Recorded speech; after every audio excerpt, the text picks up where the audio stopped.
Our next speaker is a first-generation farmer and rancher just about 30 miles from here. Chris Gibbs also spent 20 years as a leader in the local Republican Party, including being the chairman of the Shelby County Republican Party and the Shelby County Board of Elections.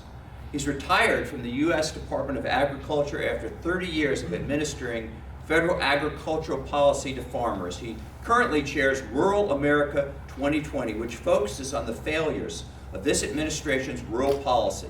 Chris Gibbs. I voted for President Trump for many of the same reasons my friends and neighbors did.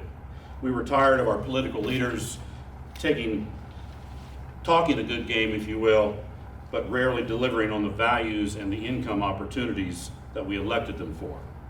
For me, I reasoned that there was nothing that a novice president couldn't do that our institutions and our Congress couldn't fix. But what's the punchline? Boy, was I wrong.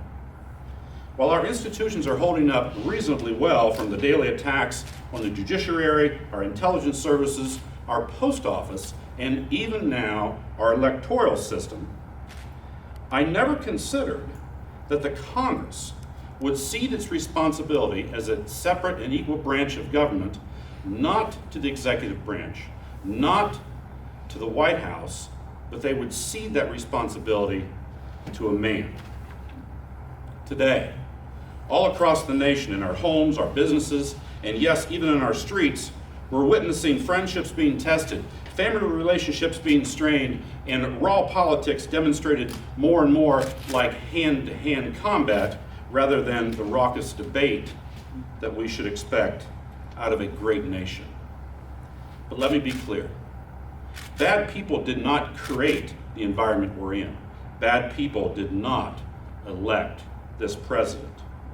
Today, political leaders have reduced parties to fortresses where people retreat only briefly to cast vulgarities, insults, and cheap social media memes. We, the American people, deserve better for ourselves, not out of a sense of entitlement, but because we're simply a better people. Now, there are folks who would diminish and hold in contempt folks that go to bat for, make excuses for, and elevate a president who they see as brash, who they claim has no respect for the procedural and constitutional norms, or who they accuse of acting with impunity as he dares equal branches of government to shackle him. I am not one of those who would judge or diminish those who have or are contemplating their own choice to vote for a man whom they see as their path and they see as their champion. I can only share my own journey to this moment in my understanding of how we got here, to this moment of unrest, to this moment of consequence, and certainly to this moment of choice. You know, not too many years ago, people were tired. They were tired of electing leaders who promised fairer representation, equality of opportunity, more value for their tax dollars, and promised to keep them safe from both internal and external threats. Tired of seeing a diminishing middle class, tired of stagnant wages, and certainly tired of excuses. And at the end of the day, folks just wanted to be sure they were getting a fair shake and that their opportunities to achieve their dreams were available, predictable, and fair.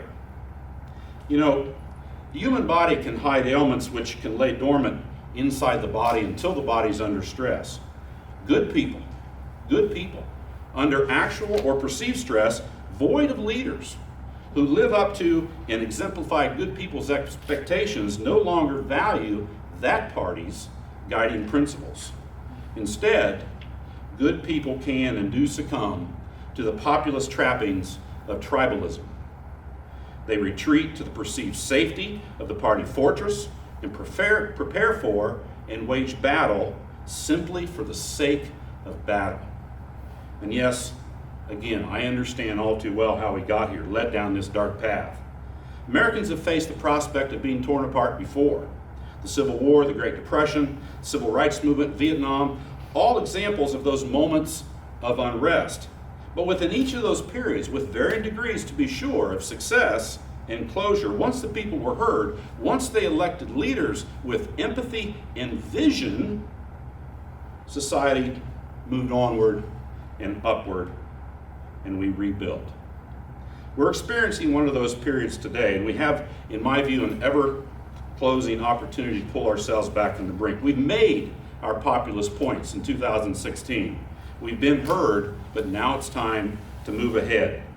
But we can only do that if we stand together as one people and use our vote to scream from the rooftop, enough is enough.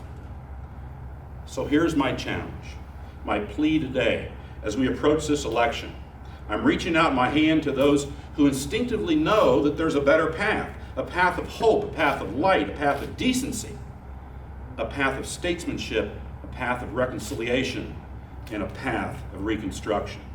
A path where individuals are lifted up, not torn down. A path where our allies are called to our side, not to the carpet. A path where the United States is once again revered on the world stage and not simply tolerated. A path where we are encouraged and emboldened to unite, not fight. You know what to do.